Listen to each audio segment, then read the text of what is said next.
दोस्तों, इस दरिया से कई सारे दिल दहला देने वाले और अजीबोगरीब वाकयात को रिकॉर्ड किया गया है। जैसे कि पिछले कुछ सालों से इस दरिया में ऐसी अजीबोगरीब आवाजें सुनाई दे रही हैं, जिसने इस दरिया के किनारे बसने वाले लोगों को काफी ज्यादा डरा दिया है। यहाँ रहने वाले लोगों का कहना है कि ये जो आवाज सुनाई दे रही है, ये दरिया की नहीं बल्कि दरिया के नीचे से आ रही है। इस दरिया से जुड़े हुए कई सारे ऐसे वाकयात सामने आए हैं जिनकी वजाहत आज तक कोई नहीं कर सका है। कोई नहीं जानता कि इस दरिया से आने वाली आवाज कैसी है और इन आवाजों का कयामत के आने से क्या ताल्लुक है। दोस्तों, एक ऐसा दरिया जिसके सूखने का इंतजार दज्जाल कर रहा है, और एक ऐसा दरिया जिसने कयामत से पहले की बताई हुई निशानियों को जाहिर करना शुरू कर दिया है। एक ऐसा दरिया जिसके सूखने के बाद कयामत का आना लाजिम है।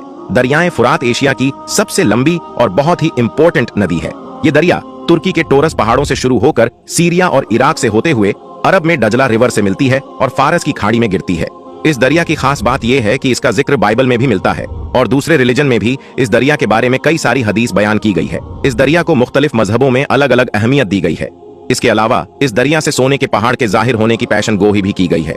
इसके अलावा ये भी बताया गया है कि कयामत की बड़ी निशानियों में से एक निशानी ये भी होगी, ये दरिया पूरी तरह से सूख जाएगा। दोस्तों, कयामत से पहले इस दरिया से कई सारी ऐसी निशानियां जाहिर होगी जिससे ये पता चलेगा कि कायनात का खात्मा अब करीब है, यानी कि कयामत अब ज्यादा दूर नहीं है। गुजरे कई सदियों से तो ये दरिया बहुत ही खामोशी से बह रहा था, लेकिन अभी कुछ सालों से इस दरिया में कई सारी बड़ी तब्दीलियां जाहिर हो रही हैं।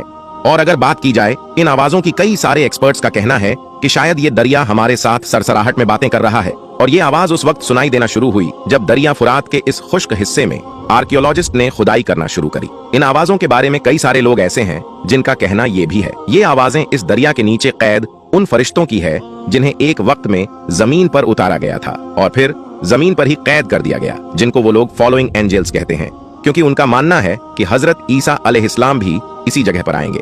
जैसा कि हमने आपको पहले बताया था कि बहुत से मजहब का इस दरिया के बारे में अलग अलग ख्यालात हैं। दोस्तों, इस्लामिक स्टडी के अकॉर्डिंग और इस हदीस के मुताबिक दरियाए फुरात से एक बहुत बड़ा सोने का पहाड़ निकलेगा। कयामत से पहले पहले वो जाहिर होगा, जिसकी वजह से बहुत बड़ी लड़ाई होगी और बहुत ज्यादा लोग इसमें मारे भी जाएंगे। वही कुछ दूसरे मजहब के लोगों का ये भी मानना है, जैसा हमने आपको बताया, कि इस दरिया में फॉलोइंग एंजल्स आए थे, जिनको लोग फरिश्ते कहते हैं, और वो ये कहते हैं कि आसमान से कुछ फरिश्ते जमीन पर भेज दिए गए थे जो कि इसी दरिया में आए थे।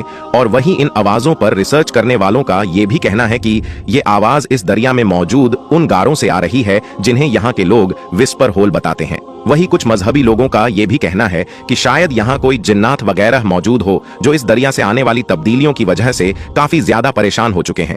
इस दरिया के बारे में यह भी बताया जाता है कि ये दरिया कोई आम दरिया नहीं है, बल्कि एक रूहानी दुनिया और हमारी दुनिया के दरमियान एक बाउंड्री है, क्योंकि जैसा कि हदीस में बताया गया है कि इस दरिया का पानी सिदरतुल मुनताहा की जड़ों से आ रहा है और अब इस दरिया का पानी मुसलसल कम होता ही जा रहा है, जिसकी वजह से यहाँ रहने वाली मखलूक बेचैन होकर आवाज निकाल रही है। इस मखलूक को काफी शदीद तकलीफ हो रही है और ये इसी तकलीफ की वजह से चिल्ला रही होगी। दोस्तों, बहरहाल जो भी हो, ये दरिया बहुत ही तेजी के साथ खुश्क होता जा रहा है और कई सारे एक्सपर्ट्स का कहना है कि अगर ये सब कुछ ऐसा ही चलता रहा तो साल 2040 तक ये दरिया पूरी तरह से सूख जाएगा। ये हमारे लिए बहुत ही खतरनाक बात है, क्योंकि इसका ताल्लुक इस्लाम में कयामत के करीब आने से है। ये सब कयामत की निशानियां हैं जो कयामत के जाहिर होने से पहले पूरी होनी है। प्यारे दोस्तों, 6 जून 2022 को एक बहुत बड़ी खबर निकल कर आई थी। इसके बारे में इसमें बताया गया था कि इस दरिया के सूखा होने से 3500 बरस पहले की एक पुरानी बस्ती को ढूंढ लिया गया है। आर्कियोलॉजिस्ट के नजदीक जाहिर होने वाली ये बस्ती 1475 ईस्वी से 1275 ईस्वी के बीच बनी हुई थी। प्यारी दोस्तों, ये शहर बगदाद से 100 किलोमीटर दूर दरियाए फुरात के किनारे ढूंढ लिया गया था। इसे इंसानी तारीख का पहला शहर बताया जाता है, जिसकी आबादी 3 लाख से भी ज्यादा थी। दोस्तों, हमारे और आपके प्यारे आका हुजूर अकरम सल्लल्लाहु अलैहि वसल्लम ने फरमाया है कि कयामत उस वक्त तक नहीं आएगी जब तक कि दरियाए फुरात से सोने का पहाड़ जाहिर ना हो जाए, और इस पहाड़ के जाहिर होने के बाद इस पहाड़ के पीछे बहुत बड़ी जंग होगी और इस लड़ाई में हर 100 में से 99 आदमी मारे जाएंगे। इन सभी लोगों में से हर कोई ये सोचेगा कि शायद मैं बच जाऊंगा, और कहा कि अगर तुम उस वक्त मौजूद हो तो उस पहाड़ में से हरगिज कुछ भी मत लेना। कई एक्सपर्ट्स का मानना है कि जो शहर यहाँ से मिला है यहीं पर सोने का पहाड़ है, इस शहर के नीचे सोना मौजूद है। लेकिन दोस्तों, अभी तक इस जगह से सोने का कोई भी खजाना दरियाफ्त नहीं हुआ है। लेकिन बहुत से इस्लामी स्कॉलर का यह भी कहना है कि यह सोना रियल गोल्ड होगा, जिसके पीछे दुनिया की बड़ी बड़ी ताकतें जंग लड़ेगी और ये सोना दरिया के नीचे से निकलेगा, यानी दरिया को फाड़ कर निकलेगा। और दोस्तों, आप तो जानते ही होंगे कि हिस्ट्री में भी सोने को लेकर बहुत बड़ी बड़ी जंग पहले भी हो चुकी है। प्यारे दोस्तों, साल 1846 में अमेरिका और मेक्सिको के बीच एक बहुत बड़ी जंग हुई थी, जिसमें बहुत से लोगों को सोने की वजह से मार दिया गया था। यह लड़ाई भी गोल्ड की वजह से हुई थी। हिस्टोरियन का कहना है कि इस लड़ाई में तकरीबन 1 लाख से ज्यादा अमेरिकन नेटिव मारे गए थे। इस जंग को कैलिफोर्निया गोल्ड रश के नाम से जाना जाता है।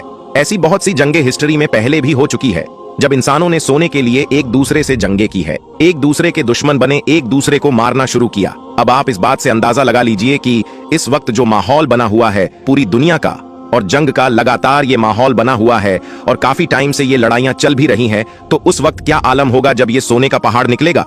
हो सकता है इस पहाड़ की वजह से वर्ल्ड वॉर हो जाए, तो आप सोचिए कि वो कितना सोना होगा, जिसके लिए ऐसी जंग होगी जिसके बारे में हदीस में भी बयान किया गया है। और दोस्तों, ये वही दरियाए फुरात है जिसके बारे में दज्जाल ने एक जजीरे पर हजरत तमीम दारी राज़ियल्लाहु ताला अन्हु से सवाल किया था। यानी दज्जाल को भी इस दरिया के सूखने का इंतजार है। प्यारे दोस्तों, हमें खुद को उन बड़े और खौफनाक हालात के लिए तैयार करना है, क्योंकि बहुत तेजी से हमारे करीब कयामत आ रही है। अल्लाह से यही दुआ है कि वो हमें दुनिया और आखिरत की तमाम